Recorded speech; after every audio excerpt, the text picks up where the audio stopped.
Hello, good morning and welcome. It's Tuesday, September the 23rd. Ed Davey's big day here in Bournemouth. We are told his speech is 55 minutes long. Will that tip the scales and be the longest one of the entire conference season? My name is Sam Coates of Sky News. And I'm Anne McElvoy from Politico. Welcome to Politics at Sam and Anne's, the podcast that gives you everything you need for the day ahead in British politics in just 20 minutes. That's a lot less than an Ed Davey speech. I think we can link two other big things happening today. The OECD will have a mid-morning release of its assessment of the UK economy, along with revised forecasts on growth. At the same time, the government wants to boast about the number of big infrastructure projects that have been given the green light since Labour got into power. Yeah, I'm quite keen to get into that list of government projects in a bit, because for all the good intentions of the new Communities Secretary, Steve Reed, I've discovered the detail of what he's inherited from his predecessor is not entirely straightforward. I'd be disappointed if you didn't have a dive into that. But Sam, I see you're in Bournemouth for the Liberal Democrat conference. The big address is at 2:20, and you can join both of us for one of our special editions of a pop-up Sam and Dan analysis of the leader's speech at the end of the afternoon. It should be oven ready and in your feeds at about 6 p.m. That's tantalising territory, Sam, but do you want to explain how he's going to go about it? Let me go into it with the help of one Lib Dem veteran who I was talking to over a round of Crazy Golf yesterday, which is the best place here in Bournemouth to find out what's really going on. They said that what you've got to remember is that the next election will be about two competing blocks of parties. You've got to think of the election in a new way because of the shifts in the way that our voting and our politics has gone. And there's going to be one block that will attempt to put a right-wing leader in number 10 and another block, and the Liberal Democrats will be part of that are going to try and stop that. So whatever the precise electoral landscape, and we don't know precisely in terms of deals and pacts on the right and discussions on the left, what that's going to be. On the one hand, Reform UK and the Tories will want to try and stop a Labour PM returning to number 10, whilst against them, Labour, the Liberal Democrats, Greens, and probably the devolved nationalist parties will want to stop, say, Nigel Farage becoming Prime Minister. Now, look at that in terms of polling this morning. We've got our weekly YouGov, Sky, Times voting intention poll, because it's a Tuesday. You've got Reform on 29 and the Tories on 16. In other words, that bloc has about 45% of the public. And then you've got Labour on 21, Lib Dems on 14, and Greens on 12. So that bloc is on about 47%. So 45 for the right-wing bloc, 47 for the left-wing bloc. That's pretty even, Stevens, taking into account margin of error. And then it'll be about which bloc yet better uses first past the post to get most seats. And that is where it turns out, and I didn't know this when I got the train down to Bournemouth yesterday, there's a massive debate behind the scenes at the Liberal Democrats about what to do in this new landscape where the two biggest parties that have dominated British politics both look quite wobbly. And essentially, the discussion behind the scenes here in Bournemouth is about two different paths and which one they go down. Is their best strategy a kind of Ed Davey-like continuation of what they did in 2024, which emphasises being a local champion and nationally the message is being a safe alternative to the Tories? And that path could get you, some people think, from the record-breaking 72 seats to maybe 100 plus, or whether or not you take a different path. You go really big and try and take advantage of that collapse in the Labour Party and the Tory Party, if that is what is really going on. And you completely go for something more radical, maybe even more left-wing, and go for 200 plus seats. This conference, this moment, that debate is the debate, a big debate that is happening in private, mostly among MPs.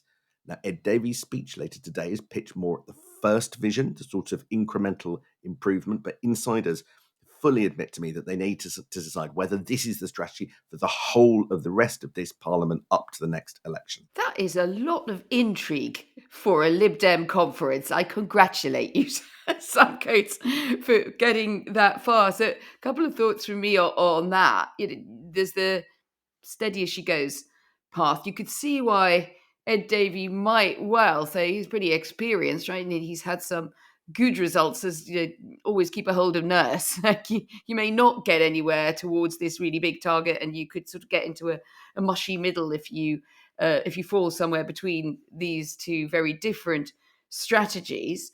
The second thought, as you were talking about, is like, where have I heard this before? I ever heard it before? And it actually worked out pretty well for a while before it didn't for the German Greens. They went with the sort of go big or go home idea, and that was very much where they were when, particularly, into the era we've just passed now, the Scholz government. Habeck was leading the Greens, and they really did take from across the spectrum to basically to get pretty confident results. So it does mean that strategy is not entirely unheard of for the smaller parties. It also, though, means you do have to take a close look at your leader. So I think what I'm interested in is there a path to the next election, which means that maybe it's a different leader from Ed Davey, the man in the spotlight today. So in a very Lib Dem way, there are some MPs here in Bournemouth who answer yes, that is a debate that we should have about Ed Davey's future. And they point to the fact that actually this debate they think is very much underway. This wasn't noticed really at the time, pretty much, but at the start of this month, Lib Dem MPs voted to elect one of their many, many internal positions, a chair of the parliamentary party. And this was a contest which some Lib Dem MPs thought was a bit of a proxy referendum on Davey, because there was a leadership candidate, it was sort of his PPS, and a challenger candidate. And the challenger candidate won, I think, pretty comprehensively. It was the MP for North Norfolk, Steph Aquaran, and his pitch to colleagues was, we need to make sure MPs feel more valued, consulted, and communicated with. It's all very polite. It's all very Liberal Democrat. But that was a bit of a warning to the leadership who just see the kind of diet of anti-Trump rhetoric and stunts as limiting their ceiling, and they just want something a bit more bold, because that, after all, is why people get into politics. You might have bumped into Politico's Mason Boycott somewhere around the crazy golf, Sam, because the question that he was raising in the playbook this morning was whether the existing Davey approach of targeting those Tory voters who are annoyed about the rightward drift of politics on the right, whether it's the Conservatives and probably even more exercised about reform, whether that still works. And I think that brings us back to the kind of choices that you raised. There was an interesting contribution you probably saw. I wondered what your view was, from John Curtis in the Times, who was not complimentary about what he called this cul-de-sac strategy. So do you think that is going to amp up pressure on Ed Davey, or does he just say, well, let's sort of stick with me and see how it works out, and hope, as you indicate, that Lib Dem politeness means that if there is a knife to be wielded, it isn't being sharpened just yet? Well, look, the Liberal Democrat Party have a history of regicide. You go back to Charlie Kennedy, and that shows that it can be done. That was messy and complex, and ultimately it was about concerns over lack of delivery. The difference here is that Ed Davey has been phenomenally successful as Liberal Democrat leader, breaking all records. But if you wanted to find a way of just sort of shaking down this debate, go round this conference and say, is the job of the Liberal Democrats to get into government at the next election? And if you do that round a table of MPs, some of them say yes and some of them say not necessarily. And I think, do you want to get into government is a sort of existential issue, and they are still burnt by their years, some of them, in coalition, and there's no settled view on that. And I think some of the destabilizing might be around that. Anyway, we will hear from Ed in a bit. But the thing that's striking is the dominance, even though he's not here, of Nigel Farage. Ed Davey is going to say, will continue to say, he has a moral duty to keep out the Reform UK leader from power.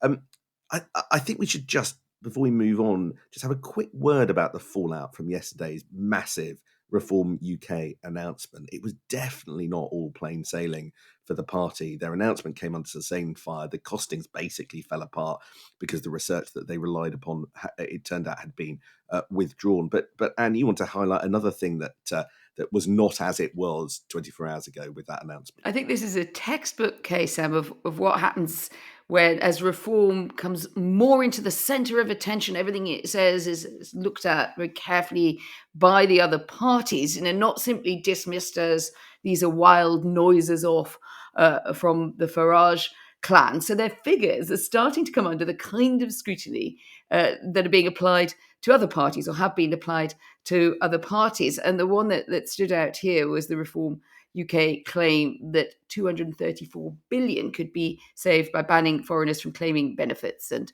as part of that bigger aim to stop cheap foreign labour flooding into the country. The trouble there for the leadership is that there's mounting scrutiny about that figure after it emerged there would be a temporary carve-out for EU citizens.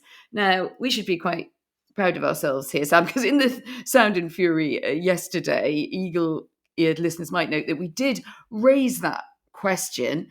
Reform then clarified that there would be initial exemption. And once you get to an exemption for 4.2 million EU citizens, that really does put up a lot of questions about the true size of the welfare savings that they could hope to make. And here is a figure that I think is turning out to be pretty salient and has taken some wind out of the reform sails. 2.7% of universal credit claimants only are non-EU citizens with indefinite leave to remain in the UK. That's really what Farage and Co have been targeting. So that does not sound like the gold rush that's been claimed. What do you think? Just 2.7% is quite the figure. And more generally, with all the stuff to do with the EU, I'm not sure whether Reform UK are saying we want to completely rip up our existing deal, post-Brexit deal with the EU on the moment that we come in, because that's sort of where you end up if you start doing things that we are legally bound in our treaties with the EU to do at the moment. Is that the plan? We just don't know. And I think it highlights how these reform announcements can sound convincing in their first iteration, but when you look at the assumptions that underlie them, it's pretty tricky. Let's turn to the government and growth, because that's quite big today. And tell us about the OECD report that's coming mid-morning. Yeah, well, as we mentioned at the top of the podcast, the Organisation for Economic Cooperation and Development, OECD, will publish its interim economic outlook projecting economic growth for the world economy and for the G20 countries. I always think of it as a sort of economics Eurovision, and it is handy because it is laid out in league table form, which is, of course, a lot easier then to make comparisons than the cherry picking of finance ministers. So the figures you might want as a baseline for this, the June report downgraded projections from March for the UK to 1.3 projected percentage growth in 2025. Now, that was a slowdown of 1% for 2026. If you remember, that got some pretty brutal headlines for Rachel Reeves and co. Any improvement on those figures would be a welcome boost after a pretty torrid summer. But I'm interested, Sam. I've often covered OECD things, and you sit there in Paris, and it's all very in the spirit of competition between the major economies. But if you're looking at it here in the Treasury and thereabouts, in number 11, do they take these moments as seriously? Well, there's always a sort of fight over whether or not there's a tiny upgrade or a tiny downgrade and what it means. But the kind of spoiler is that Britain's growth is just unsustainably low in the sort of medium term, and that's just not good for anyway. So there's a sort of battle over public opinion on the day. But more generally, I just think that the word growth feels like a millstone around this government's neck, an albatross, as somebody might recently say, because of the lack of it. Now, the kind of tax measures that Rachel Reeves is being urged to take to fill her 20 to 40 billion pound black hole. This morning, the Resolution Foundation says raising income tax by 2p might be the answer. Well, is that going to help growth? That's not at all clear. So the challenge around growth is about to get more tricky, but surprise, surprise, the government isn't talking explicitly about that because they've got a different tactic. And it's a tactic that they deployed yesterday, and it's a tactic that they're going to deploy all the way through conference. And it's to signal basically that they get it by talking up big infrastructure. The biggest thing that has got Rachel Reeves positive headlines is her standing and looking like she wants to be a builder and she's going to take on the blockers. So yesterday, she owned the announcement around Gatwick's second runway, or rather the extension of the runway that's already there. And today, the government got another announcement in this, and it's a big boast. The government is saying today that it is greenlit the largest number of major infrastructure projects over a one-year period in history. 21, Steve Reed will say, major infrastructure planning decisions have been made in the government's first year. Projects like the Lower Thames Crossing, Mona Offshore Wind Farm, Simister Island development in the Manchester area, and yesterday's expansion to Gatwick. But I thought I'd run the sort of facts and figures of this 21 list through Britain Remade, which is a pro-growth think tank run by a former Boris Johnson aide, who is nevertheless sort of well-respected cross-party and sort of, I think, does go in and out of the Treasury in the Labour years. And they provided a useful fact check on the claim that you're hearing today. They say 6 of these 21 projects that the government's boasting about today have spent more than 3 months, which is the statutory timeframe, on ministers' desk. And their big point is that ministers do frequently take longer than is set down in law, even for the most straightforward of projects. So there's a Lincolnshire energy from waste plant, which spent 248 days on Ed Miliband's desk. Overall, what's going on is slightly quicker than under the previous government on average, but this is likely to be because of the lengthy delays to solar projects that dominate and drag things down in the last Tory government.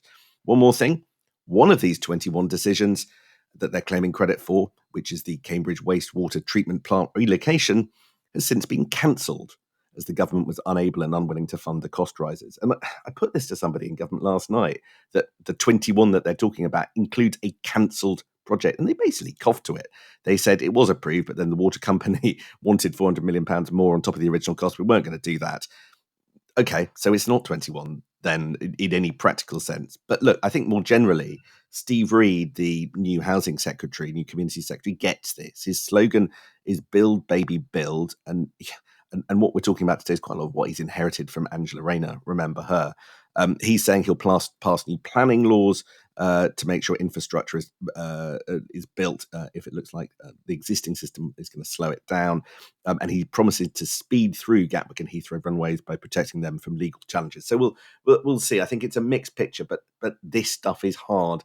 Growth is sort of my specialist subject this year, and big lists are often fraught with danger. Well, one thing on which you can rely is that Sam Coates and I will be around later. Sam will be scuttling around Lib Dem conference to bring us the latest from that Ed Davey leaders speech, and you'll have my analysis too. And we hope to get that together by the end of the afternoon, around 6 o'clock, right, Sam? Yeah, we'll be back in your feeds at 6 with going to everything you need to know about Ed Davey's speech and where it takes the Liberal Democrats in the future. Can't wait. See you then, Anne. Want to know that mini golf handicap, Sam?